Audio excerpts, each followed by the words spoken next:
interviewing Emilio Nicolas Sr. It is October the 4th, and we're in San Antonio, Texas, interviewing him at his home in San Antonio. Okay, you were saying, I'm sorry. You were saying that for the Mass, now that was the first time a Mass had ever been televised, is that correct? Well, no. Oh, no? We used to sometimes do some televising from San Fernando, like when with Bishop Flores became Archbishop, when he became Bishop, and then when he became he was auxiliary bishop first. Then he became bishop. Then he became archbishop, and we televised all of those events. You know, any event of importance from San Fernando, we always televised. But we had to be on the satellite on a certain date.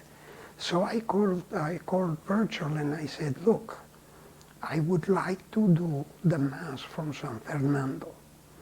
And he said, Emilio, I'll be, on that day, I'll be traveling, I'll be coming from, or on the day before, you know, I'll be coming from Paris. You know, he's a traveler and all that.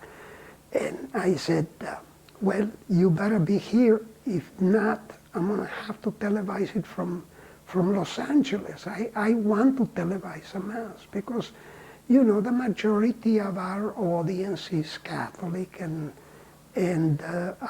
we love everybody, and we certainly are not discriminating anybody, but I think that is the proper thing to do at this time. And so he said, no, I'll be there.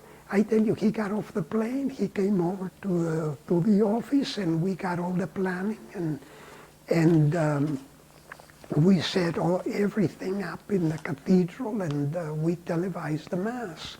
And that was another proud, we had many proud moments. I mean, I don't want to talk necessarily about those because it sounds like bragging or something. I'm not bragging. So during, I assume you were still owner of the stations during like the Korean War and the Vietnam War? Did you still own the stations during that period?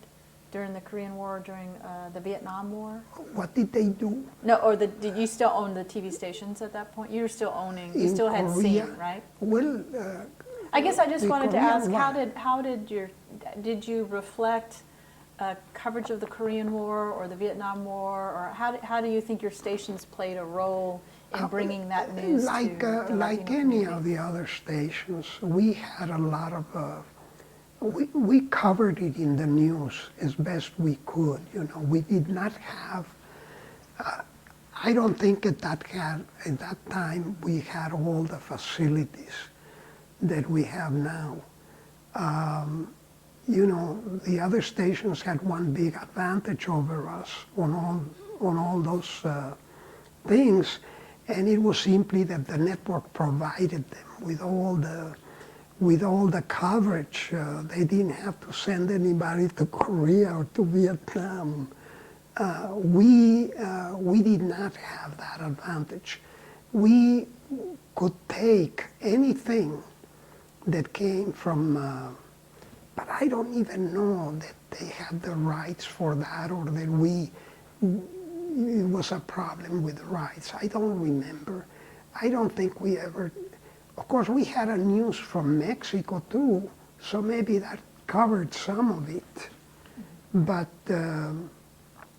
that's about all that I can tell you in that regard. Of course, we were as concerned as anybody else. And we had a man who then became a general, and an important general, come and had a program. And he was the man that was in charge of doing that part, but I forget his name. Was that Vietnam or Korea? Well, you don't remember? I don't know. No, Korea was way before. That was in the years of Mr. Cortés. That was Korea. See, KCOR TV started in 1955. And so I think that by then the Korean War was ending or something. Because my brother-in-law came from Korea and was working at the station. He was already out of the war. Now, you didn't think you would ever be drafted, did you? Because you were still a Mexican citizen, or how did that work? Were you think you were going to be drafted for the Vietnam War? No.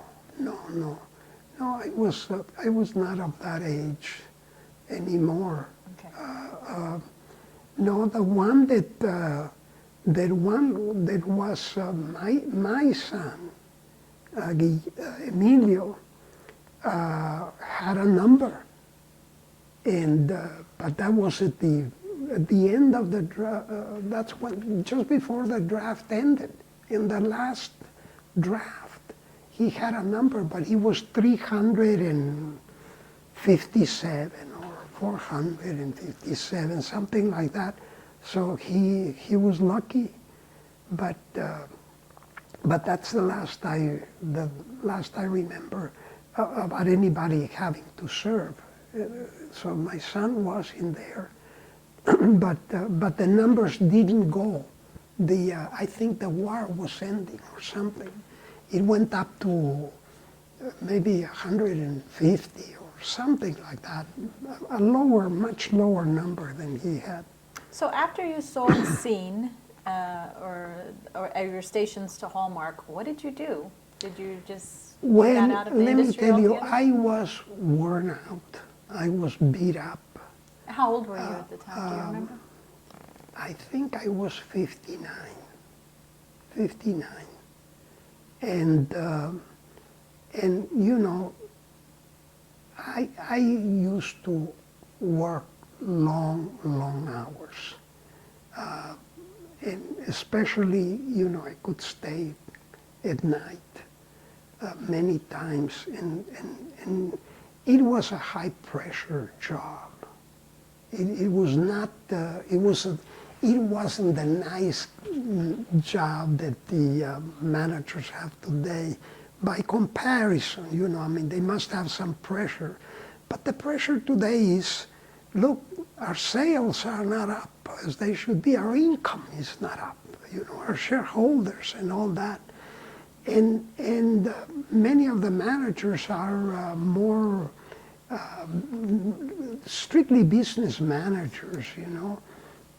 We were involved in doing things for the community. We were involved in, so we were very involved in the community. That's a lot of our programming was done live for years. We had to do programs that not only to fill in, but more importantly to do you know, to bring our audience up to date on what was going on, and to open the doors to all the politicians and to all the civic leaders and all those things that you never saw before in your life in those days. In those days, Mexican Americans were not even very involved in TV. I know there was Henry Guerra working for WAI, and he was a very nice man.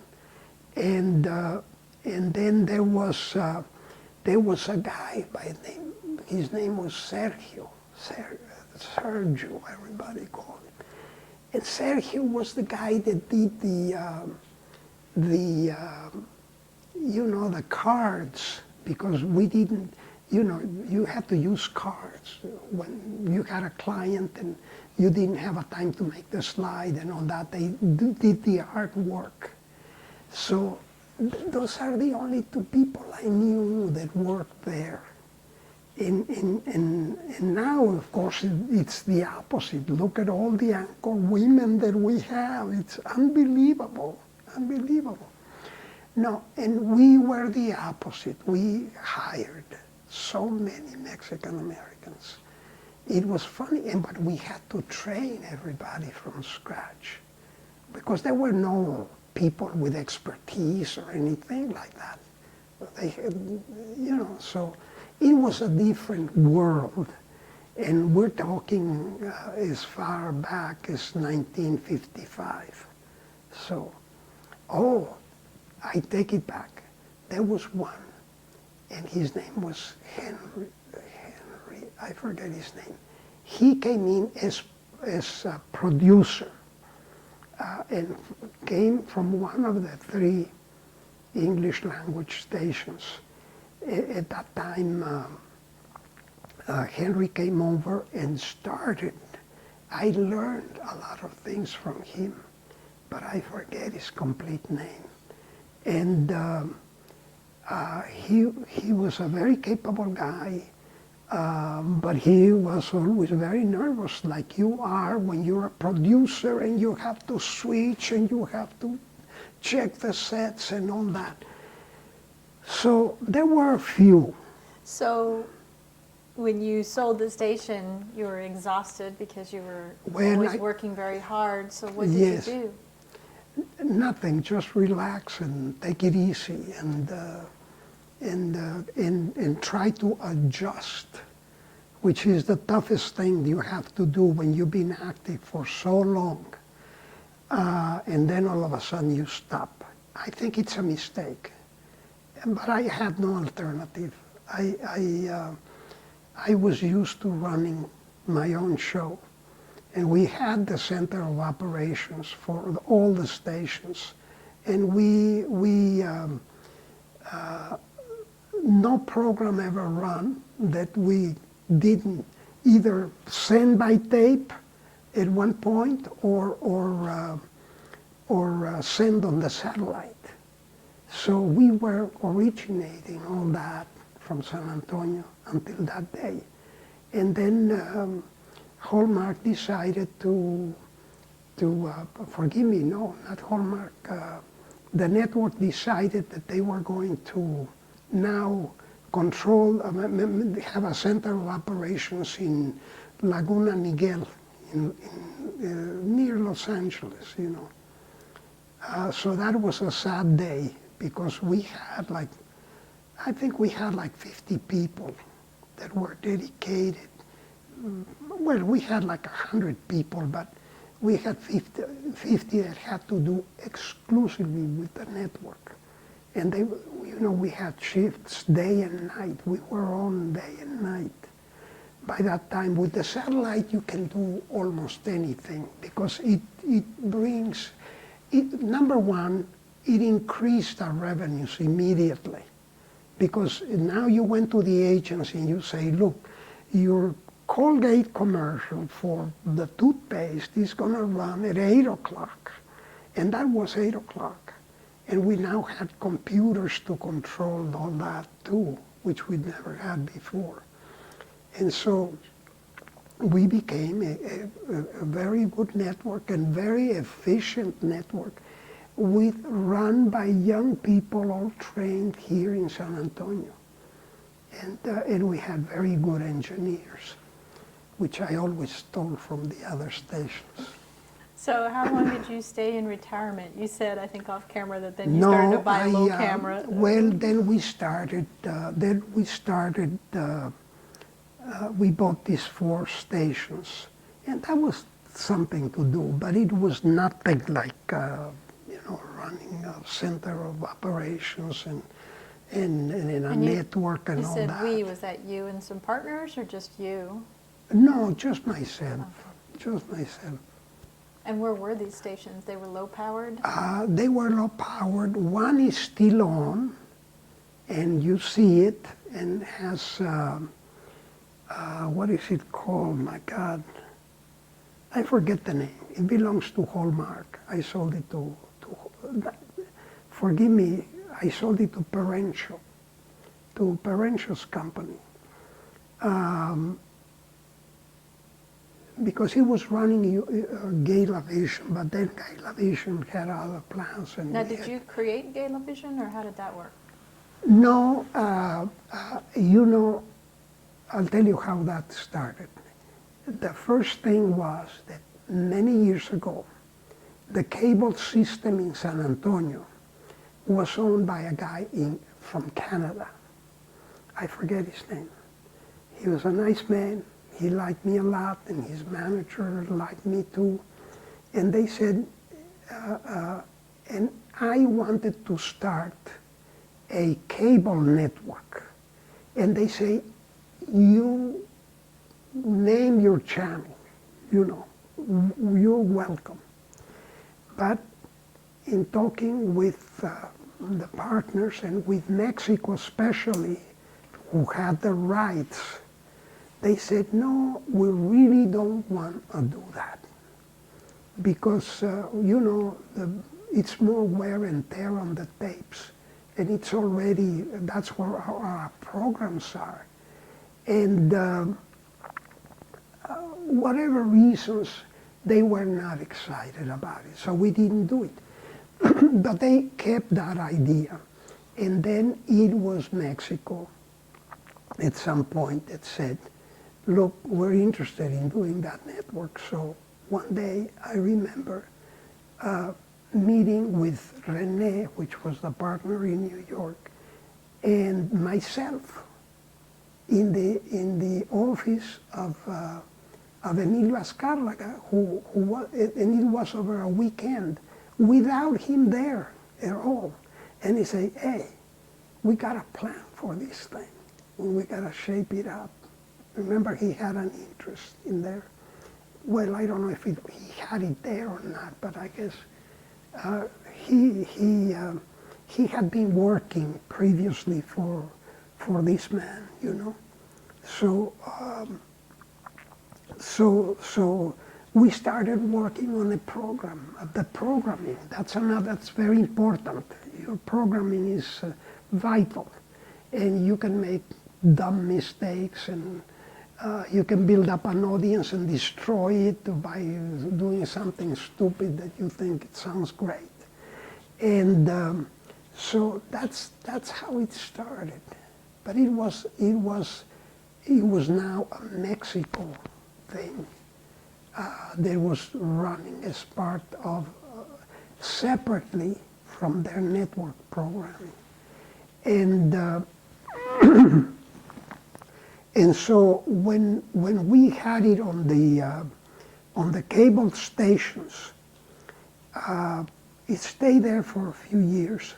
But at some point now, remember, the stations were owned by Mr. Parencho. And at some point, no, they were still owned by Mexico. For some reason, which I don't understand, Mexico decided that they didn't want to be on the low powers.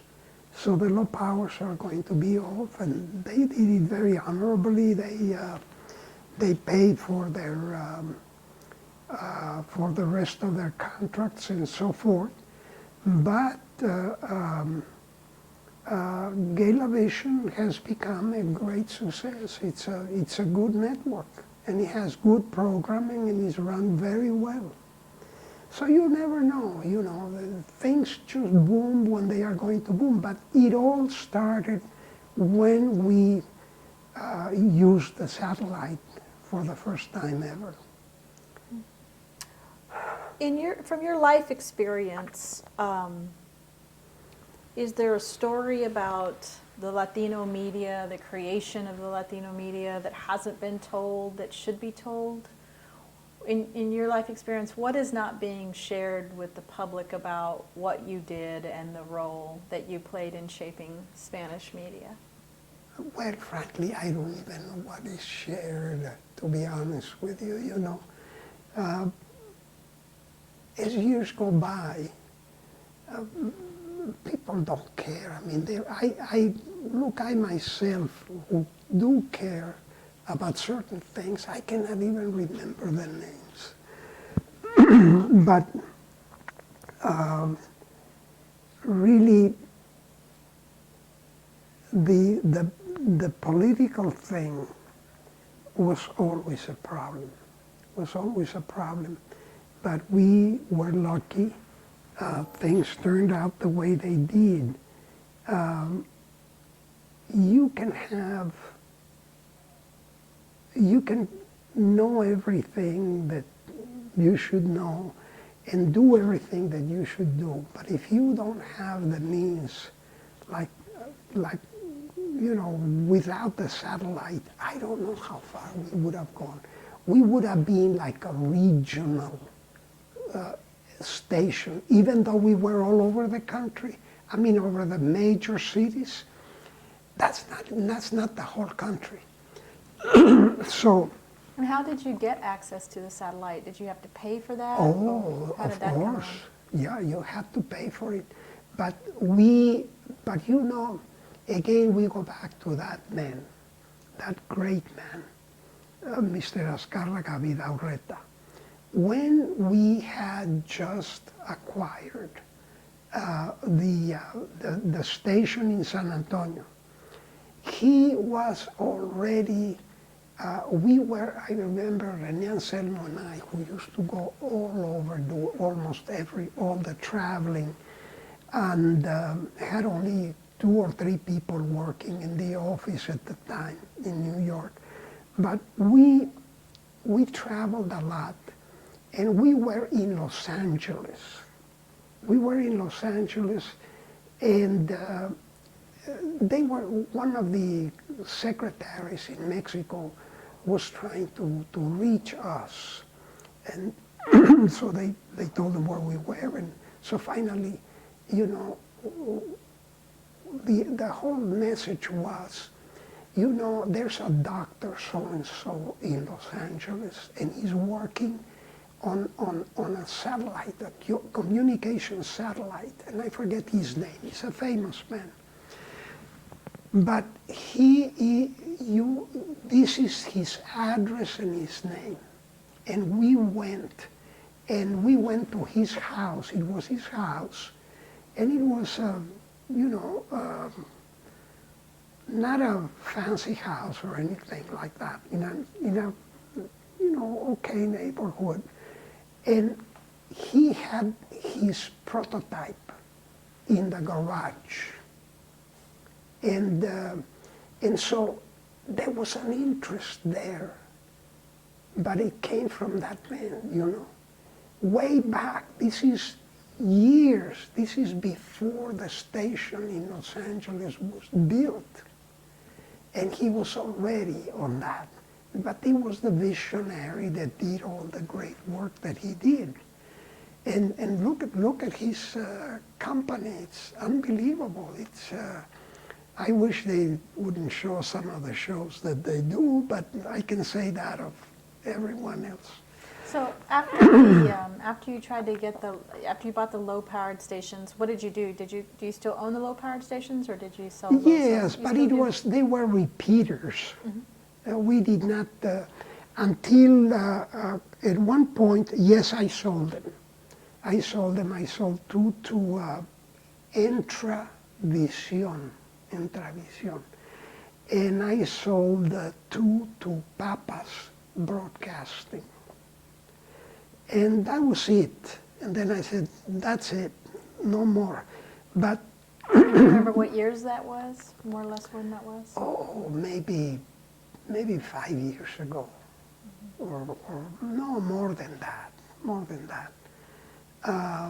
Because we kept them going with Home Shopping Network, and then they bought them, and they have Entravision here. I had the transmitter on that big building downtown, the newest building, big building that is there. I forget the name of it. It's a very nice building. And I had the transmission and the antenna there. And they probably still have it there. So after you sold those properties, then that was it? Yes, that was it. No, my wife and I travel, and we have friends, but now we don't travel as much. But it takes you many years to get over what you've done all your life. I noticed in the library there was a letter from Ronald Reagan saying he was going to attend an event where they were honoring you. Can you share what that event was and what kind of honors you've received? Oh, over the years? it was when I retired. When I retired. And I'll show you some pictures. I think I have one here. And I have that letter. Where did you see that letter? It's in the liability. It's up. I saw it last time I was here. In your library? No, here, right here. Oh, Here. I said, oh my God, how can it get to a No, library? no. I saw your copy. No, that's... So they had there was a big. They you were received an the award? the people from Hallmark did that. And they were the ones, they presented that to me. An But the award? people from Mexico flew in, also, and we had a big thing where all the civic leaders and Henry Cisneros and Red McCombs and Bill Hobby and whoever, many of the big shots in And the what state. was the name of that award again? It was the.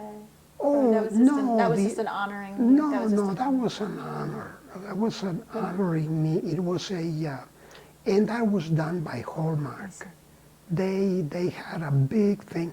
Remember, we used to have maybe you don't remember because you're young. The Four Seasons, remember the Four Seasons around the stations? Well, we had that place full of people that every civic group, everything that went, people went to that, and all the partners, even the lawyers, they didn't make it, but maybe they didn't invite them either, and maybe they didn't even know them. So, who of the original partners are still living today? Are you the only one? The original partners that I know is Frank Faust Jr. Okay. Yeah. But he's in very bad shape.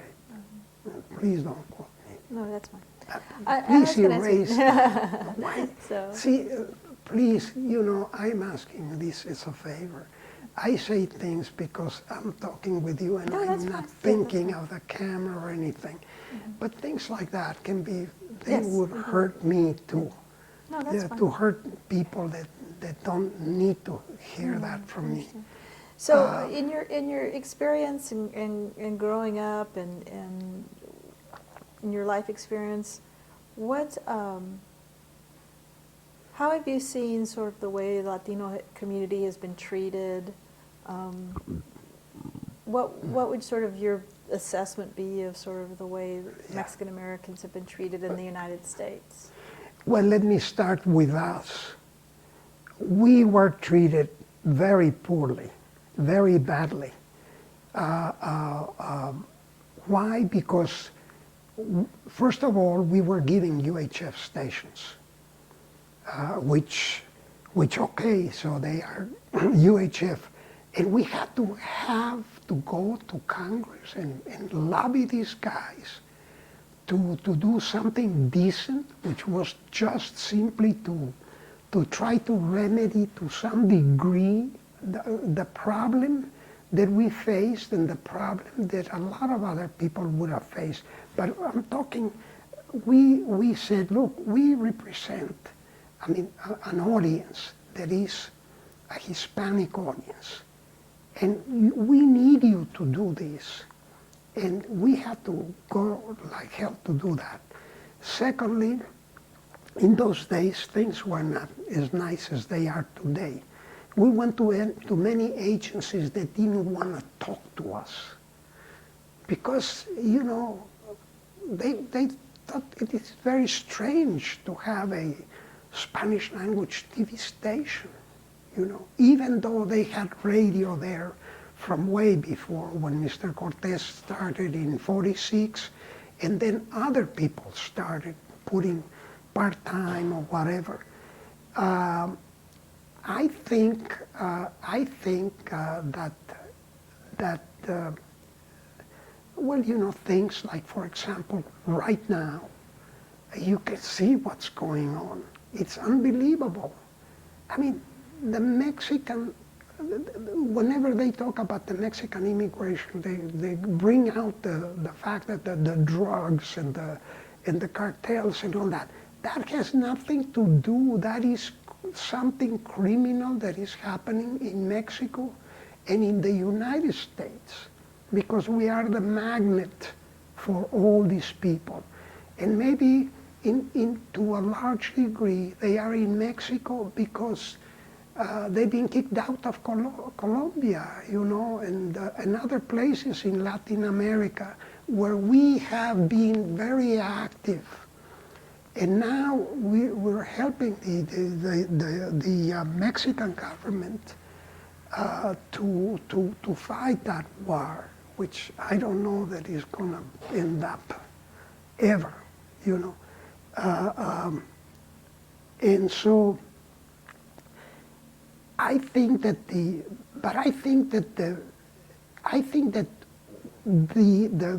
and I've said it many times, I know, because I saw it, I was very active in community-wise, and we had an open door policy to any Hispanic that wanted to come and talk about civic causes and programs and things they don't agree with, that they didn't agree with.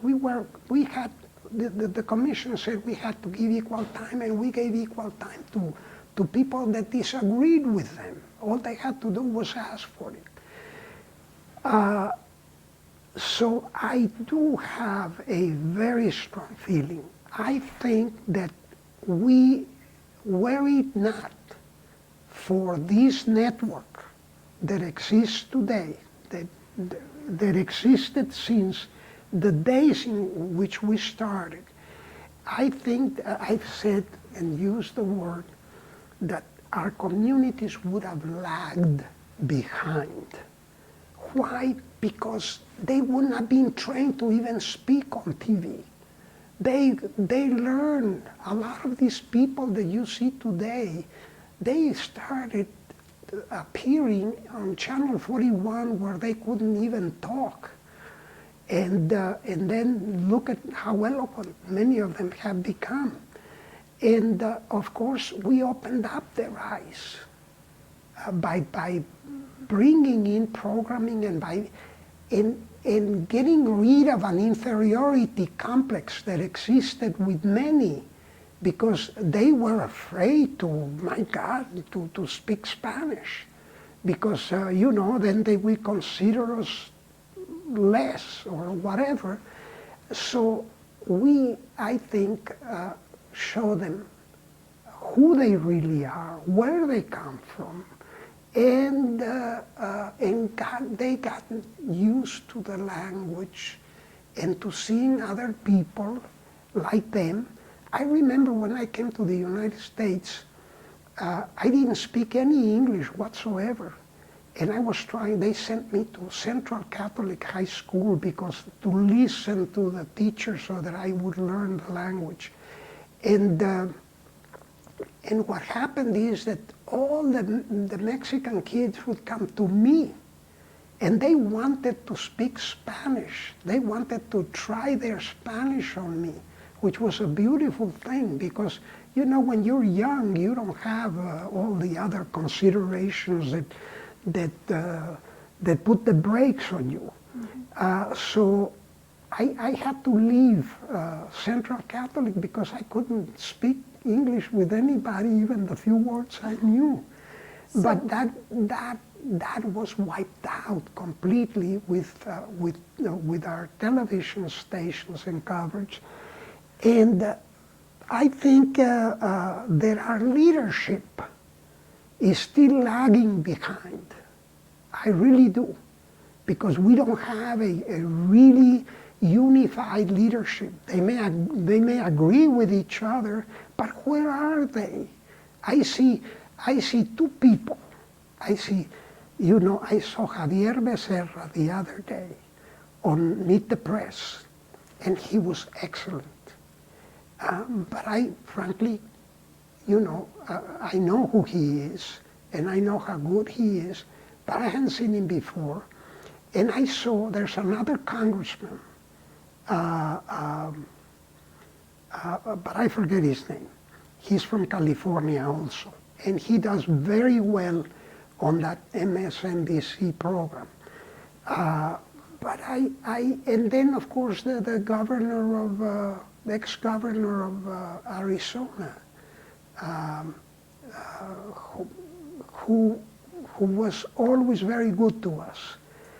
He was born in Mexico, but he speaks English very well.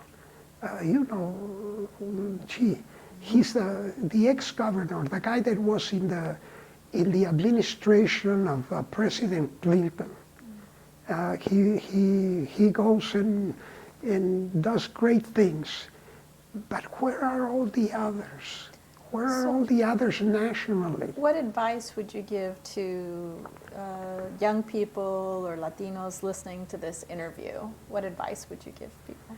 Oh my God, let's leave that for the next one, please, Okay. because I think I'm mentally, That's fine. out. Okay. Is there anything else you want to add before we stop the tape? No, Okay. No, except other than, yes, I see progress. And I see the progress in the people, and I see primarily in the people. And secondarily, I see it in the politicians. But we need to do a heck of a lot more than we're doing. I don't know why we don't stand up for the wonderful majority of Mexican Americans that work every day, that do all the, who build the buildings, who build almost anything that we do, and are all over the country and doing a good job. Why can't they just pass a law that says, you show me that you have a job and you have a good recommendation and you become a resident? We're not going to punish you or any of this baloney, because if we punish you, we better punish all the employers that ever employed you, something like that. Okay. Second?